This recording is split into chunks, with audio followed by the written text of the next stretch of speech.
Hey yo, this is T.O.T. Thank you for dropping in today, if you have. I recently finished the Amphoreus 3.0 storyline. I will talk about my thoughts on that later on in the video. So that way, those of you who have not finished that part of the game yet, you'll have an opportunity to complete it, come back, and not have to worry about being spoiled. I've been recently thinking about the skip button that has been a hot button topic in regards to Honkai Star Rail. And 3.0 just further confirmed what I already felt in regards to the skip button. So Honkai Star Rail's marketing is done in two aspects. It's done through its combat and it's done through its story. On the combat side, obviously we see how the character looks, we get their animations, we get some cool voice lines, things along those lines. And we get a little bit of interaction with them in another character, slightly, maybe like a single one or two liner. With that being said, we don't get a really whole lot of insight into the character's personality, how they think, how they would handle certain situations, how they would engage with various other characters, and that's where the story comes into play. The story allows this premise to give more room for characters to engage with each other, get more insights to their personality, get some back lore on these characters, see where they came from, character development, things along those lines. Essentially, for Honkai Star Rail, the characters are marketed through their combat and through the story. It is a package deal. It's like a peanut butter jelly sandwich. You can't have one without the other. You can have the jelly, but you gotta have the peanut butter, and vice versa. You gotta have the bread. Otherwise, it's not a peanut butter jelly sandwich. The thing with the skip button in regards to Honkai Star Rail is that the game technically already does have a skip button and it has been particularly coded for certain cinematic events. But that's really about it. Everything else, they don't let you skip.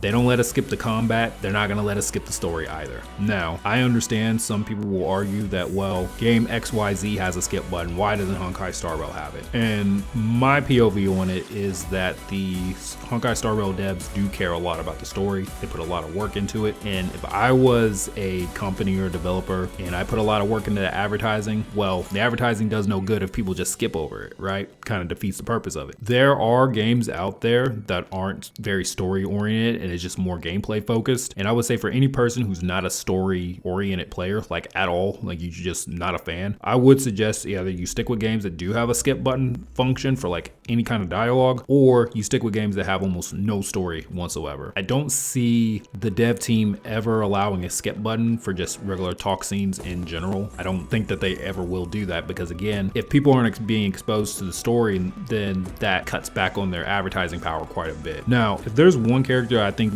that had definitely benefited from having content that wasn't skippable, was Aventurine. I recall during the 2.1 era in time, Aventurine was originally going to be a character that some people were going to skip out on. But after they got exposed to his story, I did see a sentiment from some players that they had changed their mind and they decided that they were going to go ahead and pull for him because his story had resonated with them so much. And that's where the advertising of the story can come into play and be really nice. So at the end of the day, the story, the combat, that is how Honkai Star Rail advertises their characters. That's how they do the marketing for their characters. And once again, it's a peanut butter jelly sandwich.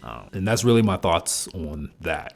So in regards to the Amphoreus storyline that I recently completed, I'm glad I had a little bit of a heads up informing that this was going to be like a 10-hour storyline quest. I do recall the 2.2 Penacony storyline. I do think it took me about 7 hours to get through that. So the whole 10-hour thing wasn't really too big of a surprise for me. And since I had that heads up ahead of time, I was able to pace myself, kind of take breaks as I needed, go back to it when I was ready to continue on with the storyline. And I just dwindled it out little by little until I got it finished. I will say that for an opening act, it was definitely a slow burner. There's no doubts about that. It also makes sense to me because they're trying to cram in so much lore and so many characters into one patch. It's not even funny. So we got Aggie, Tribby, Finon, Mighty, and Castorus, like all in one chapter. And this isn't even factoring in any of the extensive lore. I think part of the reason why the opening chapter was so long, besides those characters being introduced, was the fact that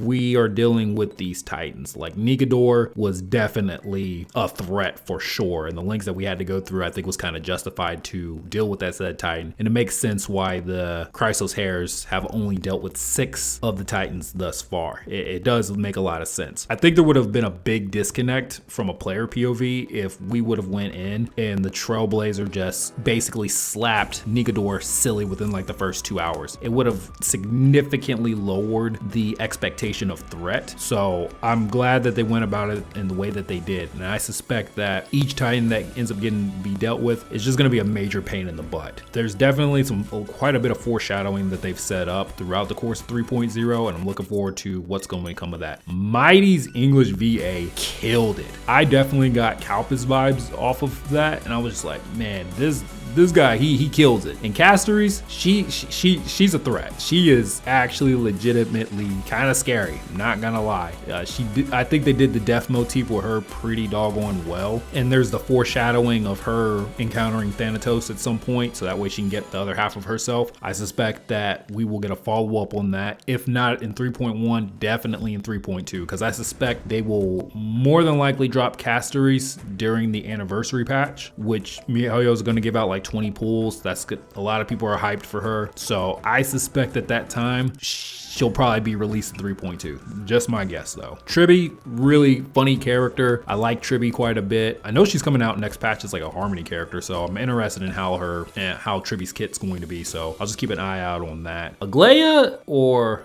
Aggie, she's definitely a beautiful character. I know there's a decent number of people that find her to be super beautiful. The thing about her though is that there's quite a bit of mystery behind her, I would say. And she's talked about how, you know, over time she slowly has lost her humanity. The whole golden thread thing, you know what that reminds me of? That reminds me of Wonder Woman in her rope of truth. So her having that thread of truth kind of reminded me of that. One thing that I did come across in one of the little booklet or documents that I came across is there was a mention of a 13th Titan, but it seems like this was a taboo topic. Don't talk about it. Essentially, like, this 13th Titan doesn't exist. Everyone who's talking about it, they're wrong. So I do wonder if there is going to actually be a 13th Titan that does pop up later on in the storyline. In regards to Phynon, I do feel like the Amphoreus storyline is going to have a major focus on him. And I'm completely happy with that, because right now I'm not getting Kevin Castellana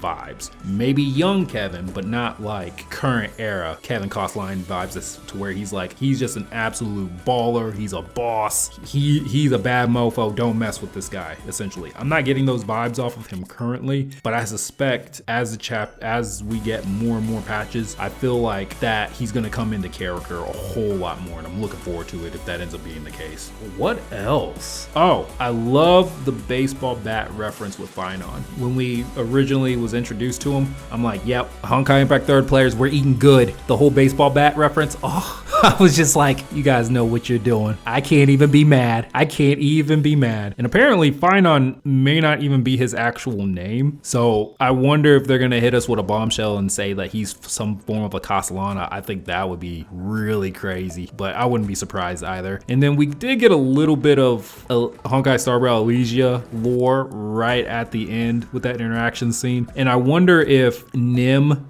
of the Remembrance Path, I suspect that Nim has some kind of connection with that character. I just don't know in what aspect. It's kind of like the small Elysia in the Elysian realm, basically, that was doing all the typewriter stuff. She was basically like Elysia in a sense. So I wonder how they're gonna connect the Nim to Honkai Star Rail Elysia. You know, I'm just yapping, just getting my thoughts out. Overall, I really enjoyed the storytelling aspect of it and how it was presented. I can understand how some players had an issue with it. Me personally, you know, I'm used to Honkai Impact 3rd where the characters were just kind of standing in one spot and they would have some animations here and there. So for me, it doesn't really bother me. You know, it's one of those things where it's to each their own. I enjoyed it. I'm happy with it. I'm looking forward to what 3.1 offers. And yeah, sorry if my thoughts weren't too collected on the storyline aspect of it. But yeah, my takeaway, I enjoyed it. And 3.1, hype train, let's go. Anyways, if you have taken out the time to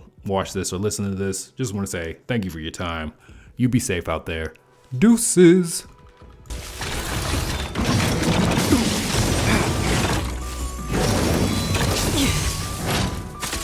Free will, or was it fate? Still water, oblivion. I weep for the departed. It too shall fall.